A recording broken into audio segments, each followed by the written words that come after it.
All righty. Well, hey, welcome to Sawyer Paddles and Oars Live. This is our second installment here, and we are very fortunate to be joined by Paul Clark, SUP Paul, and my name is Zach Kauffman with Sawyer, and Paul and I are going to have a little discussion. So I'm going to turn it over to Paul, and he can introduce himself and give a little background. Sup, everyone. I'm Paul Clark, SUP Paul, coming at you live from Nashville, Tennessee. I'm here for a funeral, so it's not a fun trip, but it's great to be traveling again. And actually, I flew here a couple of days ago, and I posted it on my social media, and instantly people were giving me messages because they knew I was flying from Charlotte to Nashville as my layover. You're flying over some of the best rivers in the United States. Well, I know I'm flying over the best rivers in the United States. I'd love to come back here and paddle, but that'll be for my next trip. Absolutely. Thanks for having me on the show. Yes, absolutely. And hopefully we can all get together and paddle there. There's definitely a lot of rivers out there where you are, and a lot of rivers where we are here in Southern Oregon. So please, if you're joining us, please go ahead and give us comments, questions on the feed here. We do have some folks that are monitoring that, and we will address things live if it comes up. So fire out your comments and let us know what you're thinking and what you'd like to hear. Go ahead. I want to know where some of these best rivers that people are referring to. I can't pronounce any of them. I can't pronounce any of them. So as Southeast rivers come up on your screen, I want to know which ones are the best. I want to know which ones you could river paddleboard on. Yeah. What rivers is Paul missing out on in the greater Nashville area? Exactly. All right. So basically what we are primarily going to cover is a lot of river SUP and river stand-up. And we'll kind of kick that off with the collaboration. We actually work together with Paul. We've collaborated on a paddle that is his signature paddle.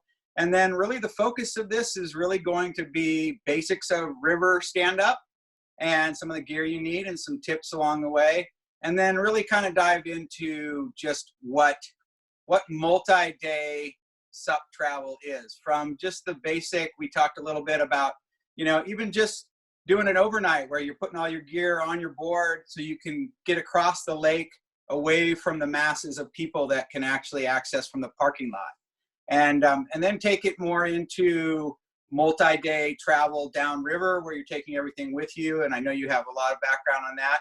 And then really kind of my favorite is just raft-supported SUP trips, which is something that I'm actually doing quite a bit with my family and friends. And, from being a longtime rafter, it's a great addition to just bring along. So why don't we kick it off, and you can, I want to let you talk a little bit about the paddle collaboration, and then obviously I have one here and I can show parts that you would like, and we'll kind of take it from there. The Sawyer Super Stick, that's the paddle that we're talking to. It's a straight blade SUP paddle intended for running whitewater, the type of whitewater that I prefer to run. It has a large surface area. You can dig the paddle deep and get the most power, keeping the paddle in the water for peeling in and out of eddies, catching a wave on the fly, running through a technical section of whitewater, making what I consider the best type of river paddleboard for the type of river running I enjoy. A big blade, look at that thing. It's an overwhelming, it looks like it's an overwhelming surface to paddle with, but it's not. It's actually a really good balanced paddle that you can keep in the water, feather, rudder, do all of the things to stay low and keep the paddle in the water. It has a great large shoulder, so you can sink the paddle deep and peel in and out of eddies, catch waves on the fly, but that tapered tip, it's not a spear by any means, but that tapered tip allows you to paddle hard, a lot of RPM. So. Absolutely. I mean, what we talked about is basically the whole fact that, it has very little angle at all. And so that straight blade gives you that power that you're looking for rivers. And depending on how much of the blade you engage, gives you either a lot of blade or a little bit of a blade. And so I know I was just gonna say, like on the market, there are a number of paddleboard paddles that you could use in a variety of environments. This one in particular is designed for the type of river running whitewater paddleboarders are looking for. It's durable. It's intended for performance. It's a whitewater tool that rafting guides will understand. Most people who have never been on a river, who are shopping at their favorite retail store, will look at this and say, what is this? And so hopefully the retailers out there understand. They could tell their customers that is a whitewater specific paddle. Absolutely. So it's intended to be for this very unique environment, and that's why I approached you, Zach, a couple of years ago, because I know you as a river specific manufacturer of paddles and oars would get it, and you did, and you went with my crazy ideas. Thank you. And we appreciate it. I think it's a good project, and I appreciate you coming to the factory, and I think that part of that whole draw is just being able to convey your ideas to Israel and then disappear and come back 2-3 weeks later, and it's like, here it is. Israel's your magic man in the shop. He's the one that takes a sketch and a drawing and goes to the factory and starts cutting. And that was one of the things that I said, absolutely, hands up, let's work with Sawyer, because made right here in the US in Southern Oregon, if you want a paddle, you go to the shop and make it, not call up a factory overseas and say, is this possible? It is? Right. Sweet. Right. Oh, and then get prototypes a couple of months later, like, oh, they didn't get it right. It's not the right one. So basically we designed that paddle for river usage. And I know that a lot of folks that have joined us are definitely, that's what they have, the longing for more information on. So why don't you go ahead and just, give us some of that. I mean, I know we could spend hours on just river SUP and all the ins and outs of it, but maybe for this segment, let's start with initially just some of the basics and some of the, like, I know you go through kind of your menu gear list. Maybe just start with that, kind of get the gear list, and then we can kind of dive into the different types of overnight applications. Are you talking about overnight applications in my hotel room? I could give you a tour.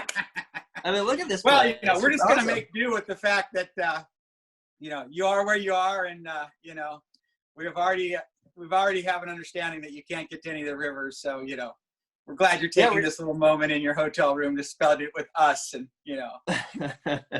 And as I mentioned before at the top of this podcast, or at the top of this live stream, I'm in Nashville, Tennessee, here for a family event. So quarantined, as it were, still in my hotel room, and I love the opportunity of talking about rivers during this time. But remind me of the question. What did you want answered? Let's dive right into your gear check sheet, as far as what do you make sure you take on every rivers trip, no matter if it's just a couple hours or multiple days. So river paddleboarding is something over the last handful of years that I've just loved and have kind of made a reputation for myself, primarily with the overnight stuff. SUP support multi-day trips is what I consider river paddleboarding. Some people are interested in technical whitewater. Some people are interested in river surfing. That guy behind you over your left shoulder, Covey Bach, is interested in dropping the biggest waterfalls. A board is a form of creativity. And the type of paddling I enjoy, like I said, is the multi-day SUP support. So I make sure I have a river-specific board with tie downs and a paddle, of course. The Super Stick is the paddle that I take with me on every one of my river trips. And something called the River SUP uniform. Even before going for an overnight trip, you should outfit yourself so that you look like a whitewater kayaker, a whitewater rafter. Right. And I have a simple description of that. I call it ships. Wear your ships, and that's shoes, helmet, insulation, PFD, padding, and have a signaling device in a form of a whistle, ships. So no matter what, I refer to people, look like a whitewater kayaker when you're in rivers, swift water or technical whitewater. And if you're going to wear a leash, make sure that leash is worn above the waist with a quick release system. Exactly. There, Exactly. there have been fatalities on the river with paddleboarding, Yep. and Yep. for the most, that if they're associated with leashes, they're leashes that a person can't access, typically below the waist. So and there are a variety of systems to do it. Just make sure that you have a quick release system that you can reach with either hand. The Astral Green jacket is a rescue style vest, but it has its release right in place. So there's that. I like to have my rescue vest intended for rescue. So it's adjusted so that I could do a pig line for a boat or for a tow. And I'll have my belt leash system specifically for the board. And, right. One of the things that I have found is that when it comes to life jackets, I will wear a certain life jacket for when I'm rafting, and it's comfortable for rafting, rowing, and for paddle boating, rafting. But then when I try and wear that same jacket for lengthy periods of time on the SUP, a lot of them are not really, they don't take into consideration the buckles and all of the apparatus on your side, and don't realize that when you're standing up, you're just rubbing your arm against those buckles all the time. And I've actually ditched jackets for that very reason, where it's like, hey, I love this for my class 4 or 5 whitewater, but it does not really do it for me to go SUP in it. And, just trying to find that comfortable. I've asked a few of the life jacket suppliers, like, do you make a SUP specific jacket yet? And I don't know if the market is big enough there yet. Typically where they steer me to is more of a freestyle type kayaker jacket, which is really more streamlined. But that's definitely something that I noticed, especially if you're paddling for 6-7 hours on a multi-day. You kind of notice, like, hey, why do I have this real bright red spot on the inside of my arm? Yeah, and no matter what you do, make sure that you have a good understanding of how to operate your system, how it wears. The PFDs are one thing. On my multi-day trips, like the photo of COVID behind you, he's wearing the Astral Green jacket. It is this big bulky vest that has pockets in the front and a variety of attachment points for various things. Having that pocket in front is great, so you can have your snacks. But I typically wear also from Astral the YTV, which is a freestyle vest. Right. Yeah. Exactly. There are a couple little pockets that I have some things in, but it allows me to get onto the board much faster. If I'm running whitewater on a day section, or if I'm surfing, that's the vest I'll be wearing. It fits me well. Yeah. Actually, that is exactly the jacket that Astral recommended to me when I talked to him about this exact issue back at Paddle Sport Retailer last summer. And and I was just kind of like, because we were kind of talking about the green jacket, and it was like, all right, well, yeah, I like that jacket. There's definitely following. I like a lot of those features, and we got into that discussion, and I think that's exactly the jacket they referred to. But excellent. Well, let's talk a little bit about so really knowing your gear is very key. And so, like, I think a lot of people, like, as at our store, we have a Wednesdays on the Water, and that's pretty much just getting people out there and getting them on the water, and getting them out there to practice and hone their skills. And so, like, you and I probably, figure that most people that are going to do a multi-day venture, they're going to do many of these half-day and one-day trips, kind of tuning in all their gear. And that's typically what a lot of them are. I mean, there's so many small little runs around this area where you pick them off, and they may have some rapids that are a little challenging. And the first time you run it, maybe you went through it on your butt, or you went through it on your knees, or you just went for it all the way and ended up getting chucked off. But then you just kind of make note of that and go back the next time. And then once you've actually able to do that local run where you've basically cleaned it, right? So you ran every rapid and you were able to stand up through every rapid, and maybe you only got chucked off when you were surfing or doing some highly, turbulent eddy turn or something, but you basically set a goal of kind of getting those things clicked off, and that could be your own little mental checklist.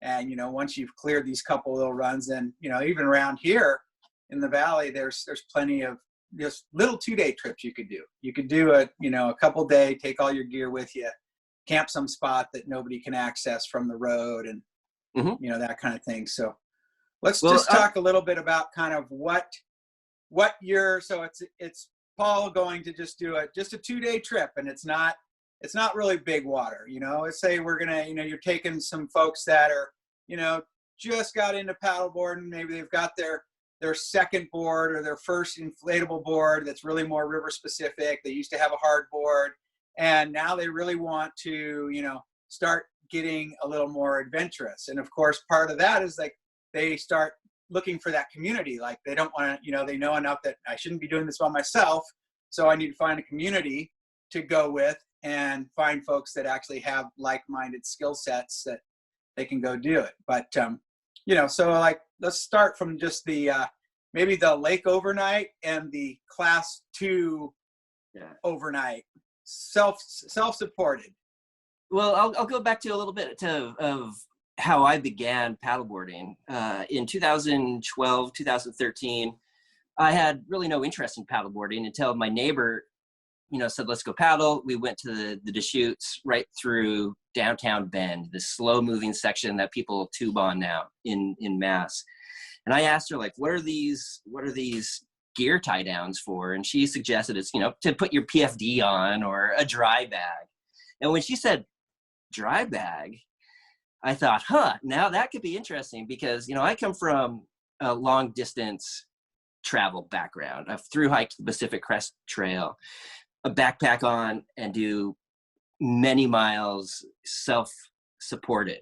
I've kayaked the Sea of Cortez a couple of times, its entirety, you know, the 1,000 miles. The idea of having a backpack's worth of gear and going has always been what I've done. Yeah. So thinking, okay, can I do an overnight trip on a paddleboard? So instantly, like, borrowed her board, put a backpack on it, and did an upper section of the Deschutes for an overnight. And I thought, oh, this is great. Minimal. And backcountry paddleboarding, adventure paddleboarding, is carrying a small backpack and going. Think of it like backpacking. Don't think about it as rafting. Don't think about the cooler with all the beers. Don't think about the 8-person tent for yourself and the tables. That's what rafting's for. Oh yeah, yeah. You know, it's like that's the background where I come from and Kobe comes from, where you have to think of it really, to make that analogy. Really, it's like, think of it as backpacking. It's backpacking, because rafters are pretty much notoriously known as the Winnebagos of the river. You know, I mean, yeah, like, Winnebagos. There's nothing they will not take with them, you know. And I wasn't interested. I wasn't interested in the rivers because of that. I mean, I didn't, you know, I'm kind of an introvert. I like doing my own thing. So the idea of, you know, 8 of your best friends in a rubber raft going down a river, it wasn't my thing. A big cooler, it wasn't my thing. I like light and fast. And when I hiked the Pacific Crest Trail, my backpack at any given day was 30 pounds, including through the John Muir section through Yosemite. So, bam, I'm into this paddleboarding thing. This is still 2013. But if you live in Central Oregon like I did in Bend, if you wanted to do any multi-day trips on water, it wasn't the alpine lakes, the beautiful alpine lakes that are up there. It was the river. So I started Googling rivers, like, what is a river, first of all? Where are rivers, secondly? And the lower Deschutes and the John Day River are great multi-day river trips that are class 2, class 3. What's class 2, class 3? I don't know what that means. I'm going to go. So I did my first 4-day trip on the John Day and went 150 miles from Service Creek to Cottonwood, and I was hooked. I tried to stand up through every rapid, which was mostly just fast moving corners, and I had a GoPro hooked onto the board. That was mostly underwater because I was always capsizing and flipping. So then I'm excited. I really want to go paddling, but I didn't know how to run rivers. So that's when I started asking people, like, how do you navigate a river? What's an eddy? And so my process, and people who have never touched a river could use a board as an introduction to the river. And so that's been a really fantastic journey that I've had. So a key component is have a small amount of gear that you trust, an overnight's worth of gear that you would put in a backpack, wrap that into a dry bag, have friends that you could trust and can guide you through. And even today, you know, of course, the aesthetic is standing up through a rapid, but it's a board, and it's not a purist tool. a board you could sit on, you could kneel on, you could stand up in a variety of strong positions. Each position has its own leverage point. So I often introduce people and really focus on how to navigate through current on the knees and then go to a one knee process. And so you could do a multi-day class 2, class 3 river trip with close friends, piloting your own craft with a small amount of gear. And honestly, once you get in moving water, it's hard to go back. So yeah, I mean, I actually, you know, both my son Alec and Piers from the store a couple of years ago, you know, they took that, you know, the Whitewater 101 clinic with you, and just, you know, kind of the focus was really help them have some pieces to teach. And it was so refreshing. Every Wednesday we would get these people out there, completely novices, and get go through the whole rigmarole of getting everybody geared up and getting them out on the water and not losing any of them in the current. And, you know, next thing you know, once there's the first 6 of them or so gathered up, and, you know, there's Alec and Piers, the same thing. And it was like every week was just verbatim. They just had it totally dialed, and every week they just got a little bit more polished. And it was just kind of like boom, boom, boom, that, you know, those 5 to 10 minutes of here's these basics, you're right here on the river, practice it. Let's, you know, and then they would just kind of keep checking in with them throughout the, you know, time we were out there. And so, you know, definitely, I think that whole concept of just kind of getting some basics and practicing, where you have, you know, tons of different rivers that have a lot of different characteristics that you can, you know, go try it out. You know, when SUP first initially came out, it was like any place there's water, you know, you can paddle in an irrigation ditch if you want to, you know, just anything that flows. So anything that flows. And as the industry is developing and maturing, the boards have improved for the variety of different styles, and the equipment is evolving. And again, thank you for listening to my input in making the paddle. And some of the best social media postings, at least, are people who are practicing. Not necessarily running technical whitewaters, but peeling it out of eddies and doing it in particular style on both sides, with the board backwards, and just really feeling what the board does. And it's great to see that precision coming to the river. I don't think you'd want to see a canoe or a kayak peeling in and out of eddies all day long, unless you really knew the reason why they were putting their paddle in the right place. And that's a little bit more clear when you see people practicing their eddy turns. Oh yeah. And, you know, and whitewater kayakers and whitewater canoeists make really good river SUP folks, because they're just thinking of it as just another way, you know. And if you're standing up on a board, you're still wanting to apply all the same angles. It's just that you're now this different leverage. And so now, as far as I know you gave a few links to Shushka. Was there a multi-day video that you would like to pull up and we could kind of talk about? Or? Well, yeah. So I've played with the YouTube thing, and I've created most of my video history in the industry is brand messaging with a lot of B-roll of drones flying over the river and things like that. So some of the videos you'll see on my YouTube channel associated with my website, suppaul.com, includes beautiful rivers around the world. And this last summer, I had the opportunity to do a 9-day SUP support trip with my buddy Jimmy Reed on the South Fork of the Flathead River in Montana. Well, I guess it was mule support, because the first day we took mules up. 8 hours of riding horses, and then about 130 miles paddling for the total of 9 days. So I have a Flathead of South Fork of the Flathead video on my YouTube that shows. Oh, right there. There you go. So you can, maybe just talk us through it a little bit. And oh, great. We'll have a reaction video. So mules.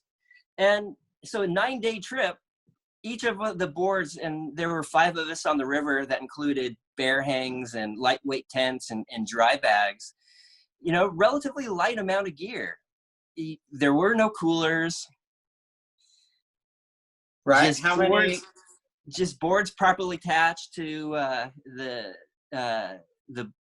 gear properly attached to the boards, and off we went. And I really focus on rig to flip. You should rig your board so that when the board capsizes, none of your gear is going to be compromised. It's not going to dangle. It always frustrates me. Again, this is not a purist sport, so do what you want as long as you're safe. That people just will click a carabiner to a board, and so when it capsizes, it's bouncing around and hitting things. And so make sure that your gear is rigged to flip. And there's just my intro thing. Right, and it's like that's a lot of that is how you can, how easily you can bring it back over, right? And because you want to kind of streamline the bullet, because it needs to be something that rolls easily. And I'm sure folks may have some questions about like where, like I noticed on those, all the gear is kind of rigged up in the front. Is that just kind of because where all the attachments are, or do you try and kind of spread your load around? Like I know, like I paddle with my dog a lot, and she weighs 40 pounds. And so like I notice when she like moves out to the front of the board, I need to move back. And, and it's like 40 pounds of weight that jumps off the board is something that's a little bit harder to get used to. But as far as gear, I guess if you rigged 40 pounds of gear in one spot, then it changes your positioning on the board.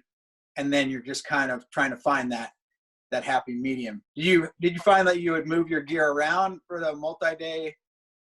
Oh, absolutely. Absolutely. And it's all about balance. It's about balance with the board, and it's about how dynamic you are as a paddler. And for most of my river trips, the gear will be in the front. Even if I'm carrying 2 dry bags, they'll be rigged as close to the front of the toes as possible, not necessarily way in the front of the board, not at the tip, so that you can be at a neutral position with your toes almost touching that front of the board as a good reference point. And when you need to navigate, you have that room to step back.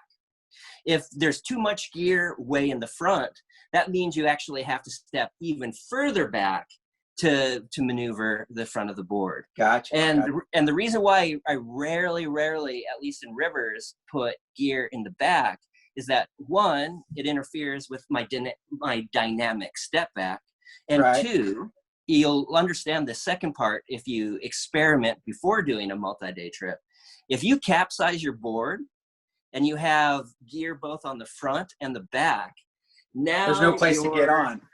Now your platform is above your head. So literally you're climbing up onto the board through rapids and hazards potentially. It's difficult. So if you have your board in a situation where you have gear in the front, it flips down. It's actually, the front is pointing up. The bottom or the tail is actually closer to the water. So you could either climb onto the upright or the capsized board for safety, you're not hitting rocks, or you could use that leverage at the fins to flip the board a little bit easier. Right. Or if you're using a thicker board, like the Hala Days is an 8-inch, it's now discontinued, but it's an 8-inch. That was like the party board. deck. Like I will actually have that. I'll have a flipping strap on that. So that I have seen coolers on those before. You can put coolers, yes, yeah, exactly. People put coolers on those. Yeah. So I think we want to kind of move into multi-day raft support, which is something, I don't know if you have anything that Shushka can pull up, but I also want to take this time to remind folks that if you have any questions for Paul, to definitely send us your questions or comments, and we'll address those before we wrap up here. But let's go into multi-day raft support, which is maybe the luxury multi-day SUP trip. Yeah, so guys, before you answer that, we did have a question from Matt Foster, which actually I think you've mostly answered that already, is does the gear make the board super top heavy, and is it difficult to flip back over? So yeah, does it change the way that the board handles in the water? Can you speak to that? Absolutely it does. The more gear you have on the board, the more awkward the paddling, period. And that's why I really emphasize as little gear as possible. You want to make sure you have all your safety gear. You want to make sure that it's all attached nicely, but the heavier the gear, the more you're going to have to step back to maneuver the board. And when the board is capsized with that gear on, it takes effort. So before you do your multi-day trip, go to a lake, go to a flat section of water, and flip that thing. Get it weird. Understand what it takes to rig your board, and understand what it is to navigate the board and to ride it. It's going to be an important thing. And honestly, if you use the bungee cords that come with all these boards, I would say remove those instantly, because as soon as your board is capsized and it's attached only with bungee, your gear's lost. So that that small amount of gear that you have already will be gone. So rig the board so that it's easier for you to navigate and easier for you to ride up. That's for sure. And that's a huge thing to remember. This is lightweight backpacking. It's not river rafting. It's not a cooler. It's not awkward stuff that are difficult to attach. In my opinion, multi-day SUP support paddleboarding is backpacking. Right. And so going to what you like, Zach, you're a river rafter. Most river enthusiasts like to go into the deep wilderness with creature comforts. And it was actually the first trip with you, believe it or not, a couple of years ago on the Rogue. And on the links that we have that I sent to you prior, raft support paddleboarding is a cool thing. The ability to put your backpack on a raft and you can run the rapids the way you want. You could actually catch waves on the fly as opposed to simply run the river because you have an excessive amount of gear on your board. The board is a little limited in how it maneuvers, so you choose your lines a little bit more conservatively. But if you're with a team of rafters, you could throw your bag with their boat, and now you could catch waves on the fly and surf. So I mean, like my favorite way to go on that lower road trip when I'm bringing SUPs along is that you kind of dedicate that somebody is going to be on the SUP the whole time, and maybe there's points where nobody wants to be on it, but most of the time somebody's on that. The crazy people, the silly crazy people. But there's so much of that river that is very, very conducive to paddling on a SUP. And maybe there's these certain little sections that are more challenging than others. And I love the fact, when my son is way more agile on the SUP than I am. And so I will paddle a lot of stuff. And then he'll be like, I want to row for a while. I don't want to be on the SUP now. And, I can actually get out in front of him, give him kind of direction. And then just you got this, don't worry if I'm swimming or not, just stay on the line I told you ahead of time. And at the same time, you can paddle up to the back of the raft. They're still going along. You can jump up on the raft, unclip yourself, pull your board up, tie it onto the raft, jump right around the front, sit down, and be like, all right, I'm going to take a break for a little while, row, So that definitely, it brings a whole different element to it, because then it's like, commercially, they're using boards a lot in camp where, they maybe don't have people that are paddling multiple sections, but, when they get to camp and they have several hours at camp and people can paddle upriver, downriver, through a little rapid, hike it back up, so it just kind of brings that whole element. And I went on the John Day with a film crew from Oregon Field Guide, and they had all their camera equipment on rafts, and the other paddlers were all on boards. And in an interview with them, I said that river paddleboarding is the democratization of the sport. It allows everybody to be on the river if they wanted to. I'm actually retracting that. It's actually not very easy to run rivers on paddle boards. But it does offer a really good platform for anybody who wants to be a pilot of their own craft. And a raft support trip is one of those times where a person could say, I don't want to commit to paddleboarding the entire time, but have the, being able to play with it and experiment, it's a great thing. For those people who are looking to have the opportunity to pilot their own craft in moving water, a board is a great thing. I know people who are concerned about rolling their kayak may not get into rivers because, like me, they might not be interested in the coolers and the rafts and all the people and the party scene. They want to paddle their own, but they don't want to roll a kayak. They don't want that learning curve. So that's, for those people, a paddleboard is a great tool. It was for me. Right. Well, I mean, I even think those people, you know, if people start to see it as a way to do I mean, there's a lot of lakes around here that, you know, if you can just paddle away to an island in the lake or the other side of the lake, you know, you're going to have a much nicer secluded camping experience on the lake than if you just use what you can drive to, you know. And so, like, maybe that's a place for people to start. You know, you can do an overnight on your local lake and then be like, hey, you know, I mean, I've run this day trip a couple times and I'm getting used to the river, you know, maybe I can do a couple days, you know, self-supported with somebody you trust. And I think that's a lot of it too. It's like finding that river community to paddle with. I think we see that on Wednesday on the Water. That's where people like kind of meet up with people and be like, oh, hey, you mean you like to do this too? And, you know, like, it's amazing to me when people start showing up to Wednesday on the Water with their own board.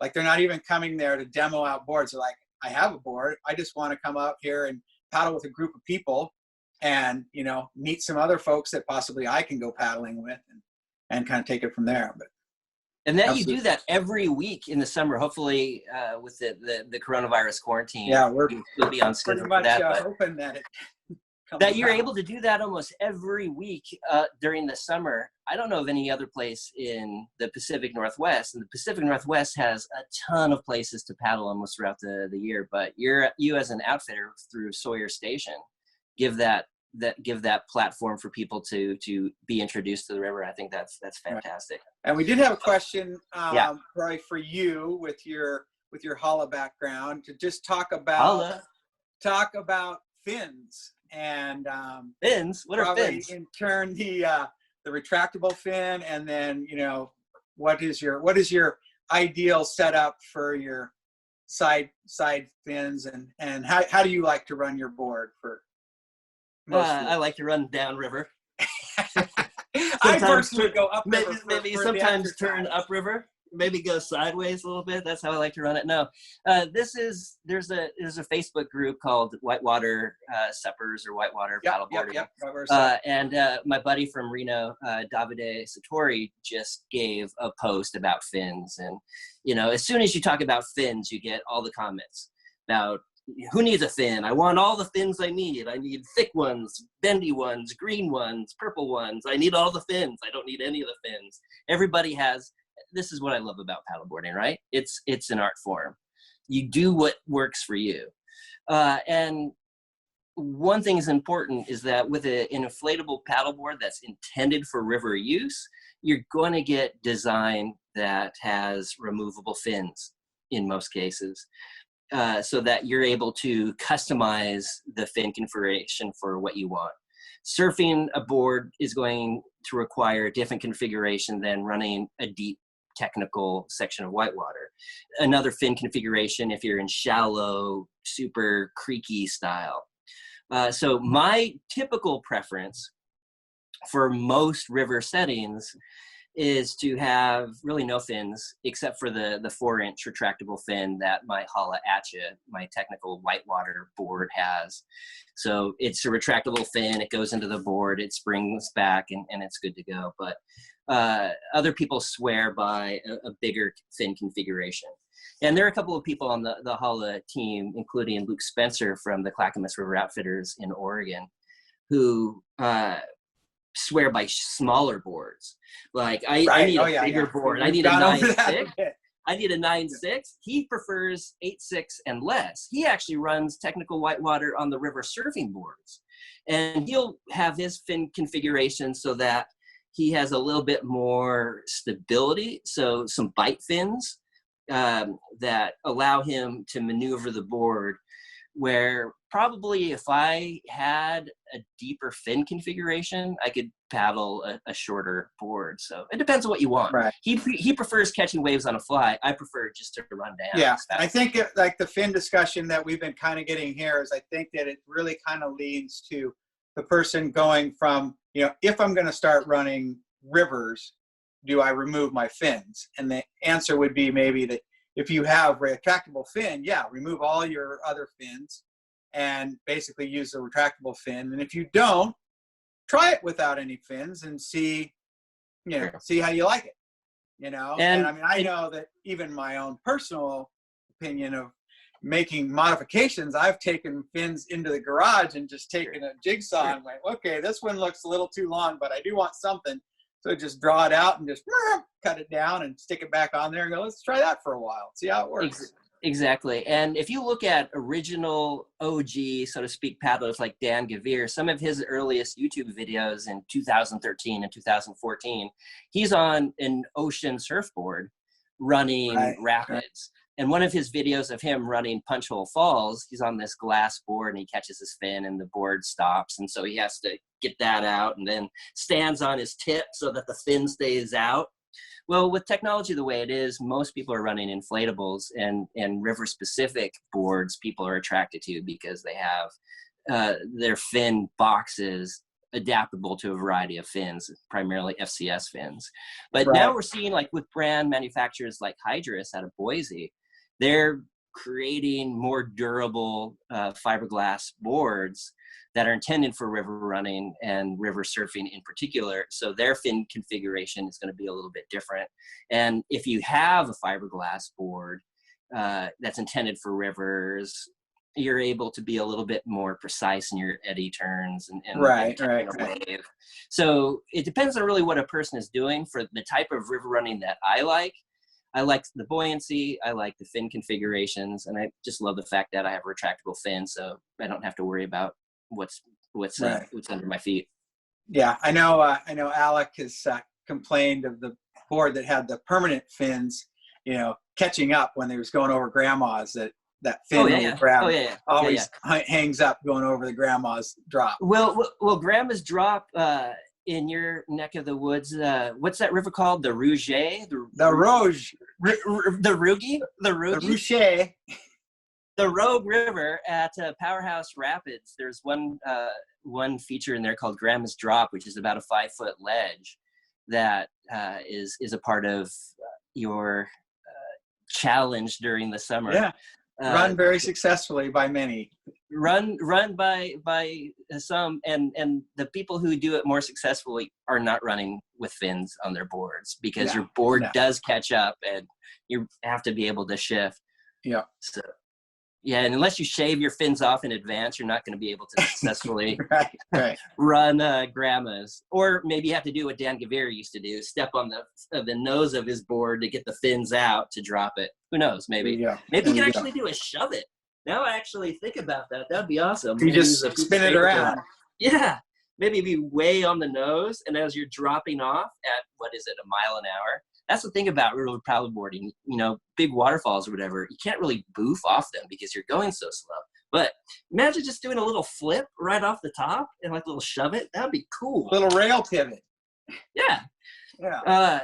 And this is what I tell people about rivers on a board, at least. Get weird.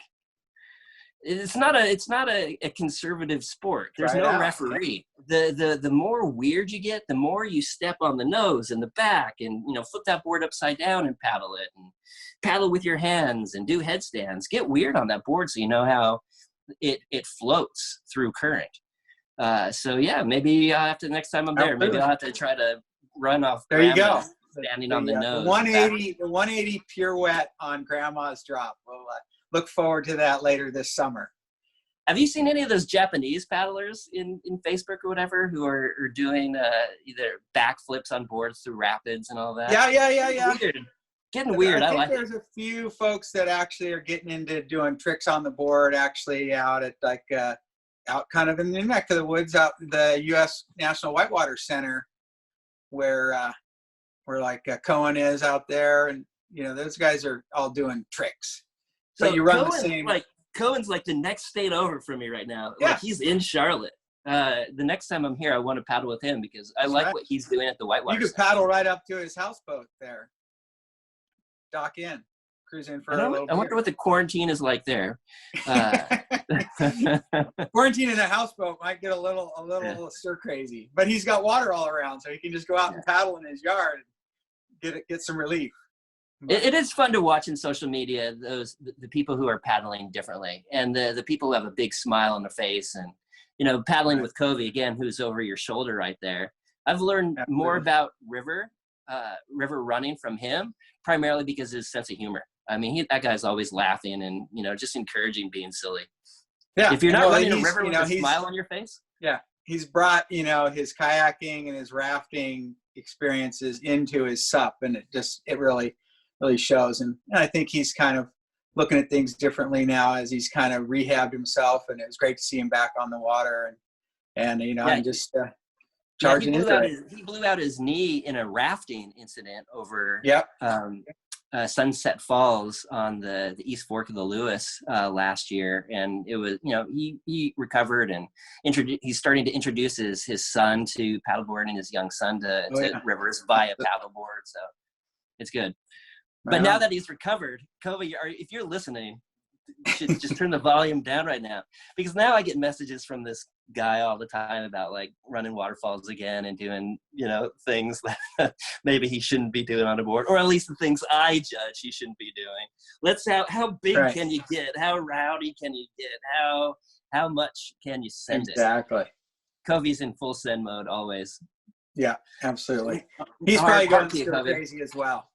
Oh yeah. Well, excellent, Paul. I think we're going to wrap it up here. I think we have some future segments with you. As you know, this is just a work in progress, and I appreciate you taking this time with us and being an excellent member of the Sawyer Paddles and Oars Live. And we will definitely follow up, work on our presentation, on our videos, and hopefully we get some comments of more direction of things we can tackle with you. Sure. And I think that would be great. We'll definitely look forward to having you kind of come back with us here in the next month or so, depending on how things go. And we'll keep in touch on new projects and kind of take it from there. One quick quiz, Zach. What is, see if you were listening earlier. What is my river paddleboarding uniform called? Ships. SHIPPS, shoes, helmet, insulation, PFD, padding, and a signaling device. On that, thank you so much for listening to my advice on, or my suggestions for what I consider the best river paddle. And you designed it, you built it, the Sawyer Super Stick. Thanks a lot. Thank you, Paul, and thank all of you for joining us.